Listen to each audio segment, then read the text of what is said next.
I begin in darkness, my nose tells me everything I know. I have a brother, Sharp, bigger than me and all growl. I have sisters, Pounce, who loves to wrestle, and Wag, who talks with her tail. And best of all, my brother Worm, who likes to curl up under my chin, the only pup smaller than me. I nose each of them in the damp dirt above. I nose each of them in the damp dirt above and the dirt grass below. I circle the den while the others drowse. I take test runs up the tunnel. They call me Swift because I was the first to stand up and walk. Wherever my legs take me, I always circle back to the empty hollow spot in the center of the den that smells like home, like the thing I can never smell enough. And then she comes in out of the wind, the best of all smells, Mother. She turns around once, nose touching each of us in turn, and then lies down in her hollow. Sharp, Pounce, and Wag dive for her belly to drink. I could have been first, but Mother's fur is full of smells. From her hip to her shoulder, to her warm, growly breath, she holds smells with no name. Smells that make me want to push beyond the place at the mouth of the tunnel where Mother has said, "Do not pass," and put my nose where the light comes from. I'm late for lunch. Worm creeps towards the last drinking spot. I lunge for it, and then... drinking fast and strong, drinking gulps and dribbles and gasps.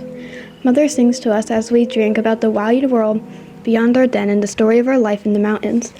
I take in her song like air, like milk. Pack, mountains, elk, stars, wind, rain, howl, hunt, mountains, pack. As always, Worm squirms under me and is low to the ground way. He whimpers and pushes his head under my chin. My drinking spot is gone. Belly half full, I move on. I do not even try Sharp. He is big, and there is a bite behind all that loudmouth yowling. I nudge Pounce, but she steps on my head. Wag gives up her drinking spot when I push her away.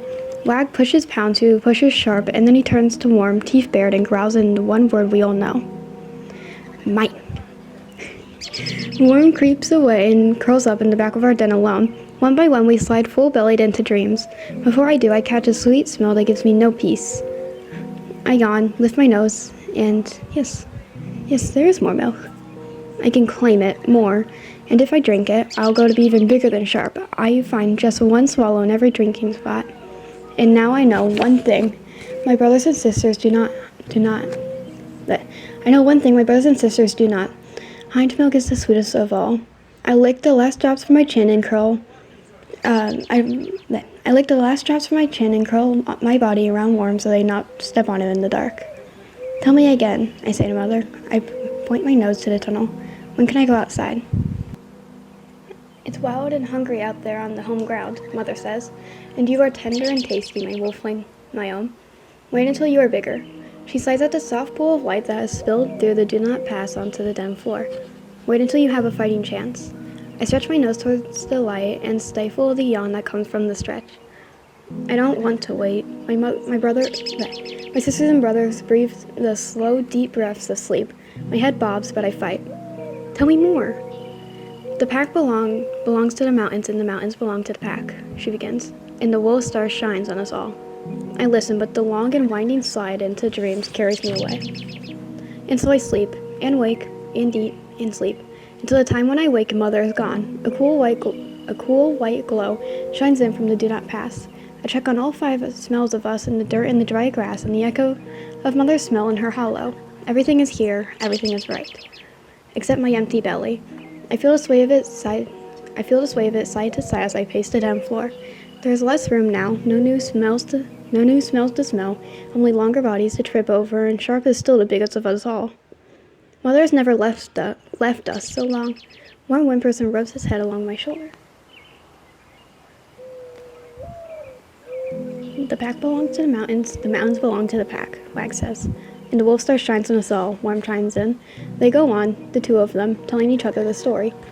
Sharp pretends not to care that Mother is gone, but he puts his teeth on Pounce, just in case she might taste good. She wrestles, stomps into the ground. I take my nose to the do not pass to learn what a pup can know. Worm shivers at the dare I am taking. I don't care. I'm only a paw length over the line. 2 paws over. 3. 3 paws over the line, and I can smell new things. The dark den of the sky has a soft white circle that glows. Smaller white sparks flicker all around it. So many of them, more than tails, more than paws, more even than claws, paws, and tails together. I cannot stop watching them. The cool air carries news of faraway things I've only heard about in stories. Pine, mouse, owl, fir, huckleberry, water. There's more in the air I can name. I inch forward against Worm's nudge of warning. Do not pass. Crouch. Freeze. It is the new wolf. Sniff, freeze. It is not mother's smell. Sniff, wag, freeze. I smell my mother's fur.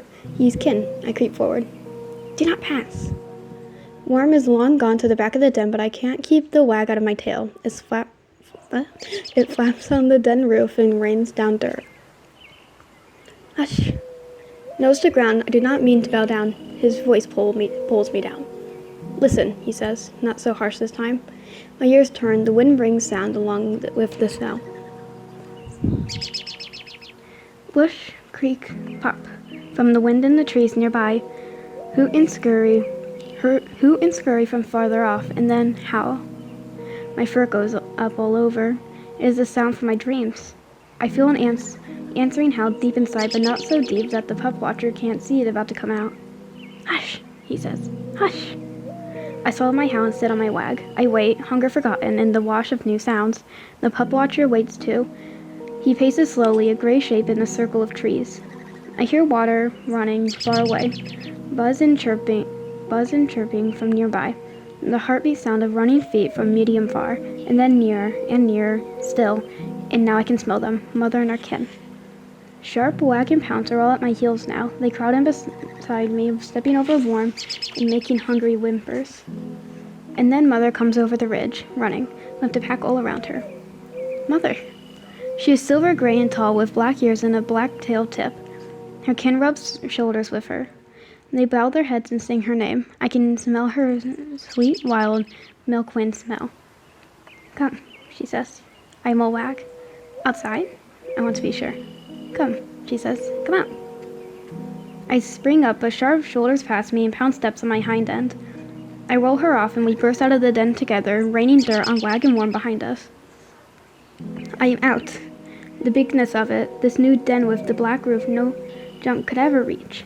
I jump anyways, just to try. Wind runs through my fur. My kin knows me from head to tail. I breathe in each of them. Golden-furred song, the hunter, and the pup watcher growl, who walks slowly with a limp. And I cannot stop the wag. I lick the ground of our gathering place. Salt, iron, ash. Home. Father stands above the rest, gray face, black ears, and tall. His scent mark is on the doorway of our den. He's the howl the pack follows. I know I should go to him and share smells, but he is silent and tall. Sharp beats me to it. He rushes past. He is a head taller than me, and he looks down on us just to show that he can. His tail is up as always, but it goes down when he gets close to Father. He ducks his head and slows to a creep. Father gives him 2 sniffs and a growl and nudges him away. Sharp turns to the rest of us, teeth snapping, a growl in his throat, warning us that he is the one to smell share with Father, not us. Worm cries a little. Wag says nothing, but the hopeful lift of her tail droops.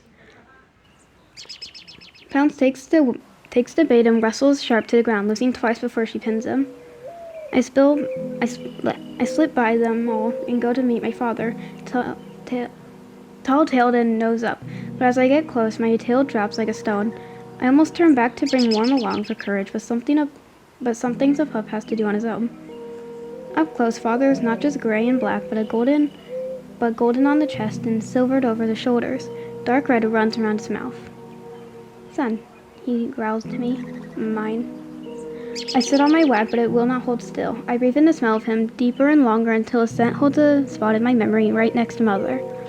I will do anything for him. I jump spin, hoping he will like it. I yip wag. Father, mine! I cannot stop smelling the red on him. It makes me hungry, like the smell of Mother's milk. But this is a new smell, a richer smell. I can't resist it. I nose his chin. I lick his face. He leans forward and opens his mouth wide. A great red and runny lump comes out of his mouth. It steams. It is nothing I have ever smelled before, but Father gave it to me. Sniff, sniff. The more I smell it, the more I like it. I push my nose into the pile and rub it into my fur.